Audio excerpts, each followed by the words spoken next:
Hi friends, என்னோட பொண்ணுங்களுக்கு காலையில் டிஃபன் ஐட்டம் வேண்டாமா, இட்லி தோசை சாப்பிட மாட்டாங்களாம். அதனால் பாலில் கொஞ்சமாக கார்ன்ஃப்ளேக்ஸ் மிக்ஸ் பண்ணிவிட்டு கொஞ்சம் சுகர் ஆட் பண்ணிக்கிட்டேன். அதை தான் சாப்பிட்டுட்டு போயிருக்காங்க.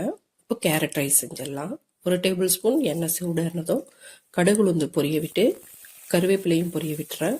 1 பல்லாரி வெங்காயம் ஸ்லைஸாக கட் பண்ணது, அதோட 1 பச்சை மிளகாய் காரம் இல்லாதது அதையும் கீறி விட்டு வெங்காயம் கண்ணாடி பதம் வர அளவு வதக்கி விடுறேன். வெங்காயம் கண்ணாடி பதம் வந்ததும் கொஞ்சமாக சால்ட்டு, 1/4 டீஸ்பூன் அளவுக்கு ஜீரகத்தூள், 1 பிஞ்ச் மஞ்சள் தூள், அதை விட கொஞ்சமாக மிளகாத்தூள், அதை ஒரு 3 நிமிஷம் கலந்து கொடுத்துட்டு 1 கைப்பிடி அளவுக்கு கேரட் துருவி வச்சுருக்கேன்.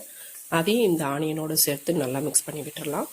கேரட் போட்டு ஒரு 3-4 நிமிஷம் ஆனதும் 1 தக்காளி பழம், அதை கொஞ்சம் மசிய விட்டுடலாம். தக்காளி மசிஞ்சதும் ஓரமாக ஒதுக்கி விட்டு 1 முட்டையை உடச்சி ஊற்றி அதுக்கு சால்ட், மஞ்சள் தூள், பெப்பர் ஆட் பண்ணி முட்டை குக் ஆனதும் அதோட கேரட்டையும் மிக்ஸ் பண்ணி விட்டுறேன்.